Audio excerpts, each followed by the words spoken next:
নমস্কার বন্ধুরা, আশা করি সবাই খুব ভালো আছো। শুভমিতা ব্লগে সবাইকে স্বাগত জানাই।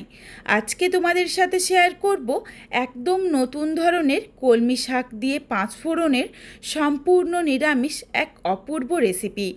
গরম ভাতের সাথে যদি এই রেসিপি থাকে তাহলে কিন্তু আর কোনো কিছুর দরকার পড়বে না। তোমাদের কাছে আমার একটাই অনুরোধ রইল, বাড়িতে অবশ্যই একবার হলেও কলমি শাকের এই রেসিপিটা বানিয়ে দেখো, তারপর আমায় কমেন্ট করে জানিও রেসিপিটা তোমাদের কেমন লাগলো। তবে বন্ধুরা, রেসিপিটা কেউ স্কিপ করো না। স্কিপ করলে কিন্তু আমি কি পদ্ধতিতে রেসিপিটা বানালাম বা কী কী মশলার অ্যাড করলাম সেটা তোমরা মিস করে যাবে, তখন হয়তো রেসিপিটা খেতে এতটা ভালো হবে না। তাহলে চলো বন্ধুরা, রেসিপিটা দেখে নেওয়া যাক। এখানে আমি প্রথমেই 2 আঁটি কলমি শাক নিয়েছি। কলমি শাকটা পরিষ্কার করে বেছে নিয়ে ছোট্ট ছোট্ট করে টুকরো করে নিলাম। তবে এর থেকে আর বেশি ছোট টুকরো করা যাবে না, কারণ এটা সিজনের কলমি শাক, তখন কিন্তু কলমি শাকটা একদম ঘেটে নরম হয়ে যাবে, তখন রেসিপিটা খেতে একদমই ভালো লাগবে না। আশা করছি তোমরা দেখে বুঝতে পেরেছো যে ঠিক আমি কিভাবে কলমি শাকগুলো টুকরো করে নিয়েছি। এরপর এখানে আমি নিয়েছি একটা মাঝারি সাইজের বেগুনগুলো ছোট্ট ছোট্ট করে টুকরো করে নিলাম। অল্প একটু পোকা বেরিয়েছে, এই জন্য কিন্তু দেখো পোকার দিকটা ফেলে দিলাম। এরপর বেগুনগুলো কেটে নিচ্ছি। এখানে আমি আরও মাঝারি সাইজের একটা আলু ছোট টুকরো করে কেটে নেব। কড়াই বসিয়ে দিয়েছি। কড়াইয়ের মধ্যে প্রথমেই দিয়ে দিলাম 1/2 চামচ পরিমাণে 5 ফোড়ন। 5 ফোড়নটা নাড়াচাড়া করে সুন্দর একটা গন্ধ আসা অবধি অপেক্ষা করব। 5 ফোড়নের মধ্যে দেখো হালকা একটা রং ধরে গেছে আর সুন্দর একটা গন্ধ আসছে। এরপর এখানে আমি দিয়ে দিচ্ছি প্রায় 1/2 চামচের থেকে একটু বেশি পরিমাণে গোটা পোস্ত দেওয়ার পর কিন্তু আর বেশিক্ষণ নাড়াচাড়া করা যাবে না, তাহলে কিন্তু পোস্তর সুন্দর ফ্লেভারটা নষ্ট হয়ে যাবে। পোস্তটা দেওয়ার পর প্রায় 3-4 সেকেন্ড মতো একটু নাড়াচাড়া করে মিশিয়ে নিয়েছি। তারপর গ্যাসের ফ্লেমটা অফ করে দিয়েছি। কড়াইয়ের মধ্যে যেটুকু গরম রয়েছে, এই গরমেই কিন্তু পোস্তটা হালকাভাবে ড্রাই রোস্ট হয়ে গেছে। এখানে আমি যেটুকু মশলার ব্যবহার করেছি, এটা কিন্তু 2 আঁটি কলমি শাক, মাঝারি সাইজের একটা আলু আর ছোট একটা বেগুনের জন্য। এরপর তোমরা যদি শাক বা সবজির পরিমাণ বাড়িয়ে বা কমিয়ে নাও, সেই ক্ষেত্রে মশলার পরিমাণটাও বাড়িয়ে বা কমিয়ে নিও। রান্নাটা পুরোটাই সরষের তেলেই করতে হবে, এই জন্য প্রথমেই আমি প্রায় 2 থেকে 3 চামচ পরিমাণে সরষের তেল গরম করে নিয়েছি। তেল গরম হয়ে যাওয়ার পর দিয়ে দিয়েছি কিছুটা পরিমাণে ডালের বড়িটা দেওয়ার পর অনবরত নাড়াচাড়া করে সুন্দর লালচে রং ধরিয়ে বড়িটা ভেজে তুলে রাখবো। বড়ির মধ্যে দেখো সুন্দর একটা রং ধরে গেছে। এরপর বড়িটা তেল ঝরিয়ে তুলে রাখলাম। ওই তেলের মধ্যে দিয়ে দিলাম ছোট ছোট করে টুকরো করে কেটে রাখা আলু আর বেগুনের থেকে দেখো আলুটা আরও বেশ অনেকটা ছোট করে টুকরো করেছি, যাতে দুটো সবজি একই সময়ের মধ্যে সুন্দরভাবে সেদ্ধও হয়ে যায় আবার ভাজাও হয়ে যায়। এরপর সামান্য একটু লবণ দিয়ে দিয়েছি। লবণ দিয়ে নাড়াচাড়া করে মিশিয়ে নিলাম। ঢাকা চাপা দিয়ে বেগুন আর আলুটা সুন্দর লালচে রং ধরিয়ে ভেজে নেব আর ভালোভাবে সেদ্ধও করে নেব। বেগুন আর আলুটা থেকে দেখো বেশ অনেকটা পরিমাণে জল ছেড়ে এসেছে। এরপর এখানে আমি 1 চিমটি পরিমাণে হলুদের গুঁড়ো দিয়ে দিচ্ছি। হলুদের গুঁড়োটা দিয়ে নাড়াচাড়া করে মিশিয়ে নিচ্ছি। আবারও ঢাকা চাপা দিয়ে আলু আর বেগুনটা ভেজে নিচ্ছি। ঢাকা চাপা দিয়ে দেখো বেশ কিছুক্ষণ রান্নাটা করে নিয়েছি। বেগুন আর আলুর মধ্যে সুন্দর একটা লালচে রং ধরে গেছে। তোমাদের একটা আলু আর বেগুন দেখো চেপে দেখিয়ে দিলাম, সুন্দরভাবে সুসেদ্ধ হয়ে গেছে। এরপর বেগুন আর আলুটা তুলে রাখলাম। ওই কড়াইয়ের মধ্যে দিয়ে দিলাম 1 চামচ পরিমাণে সরষের তেল। তেলটা গরম হয়ে যাওয়ার পর ফোড়নে দিচ্ছি সামান্য একটু 5 ফোড়ন আর একটা ফাটিয়ে নেওয়া শুকনো লঙ্কা। এরপর নাড়াচাড়া করে ফোড়নটা একটু ভেজে নিচ্ছি।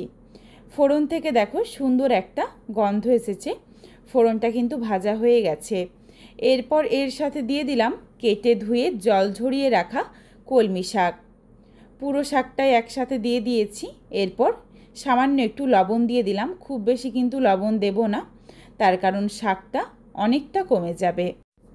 এরপর এর সাথে দিয়ে দিলাম 1 চিমটি হলুদের গুঁড়ো। হলুদের গুঁড়ো কিন্তু অনেকে শাকের মধ্যে পছন্দ করে না, তারা কিন্তু না চাইলে এটা বাদ দিতে পারো।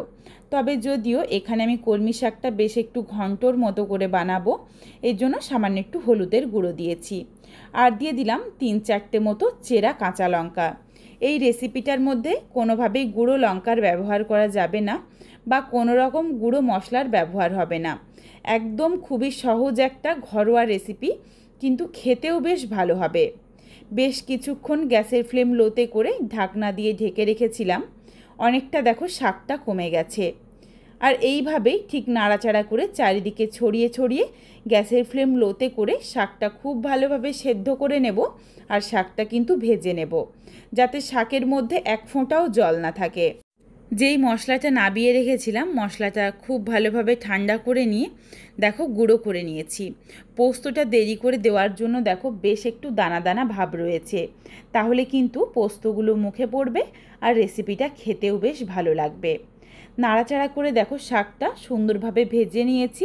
শাকের মধ্যে আর একটুখানিও জল নেই। এরপর দিয়ে দিলাম ভেজে রাখা আলু বেগুন। সব কিছু একসাথে ভালোভাবে মিশিয়ে নিয়েছি।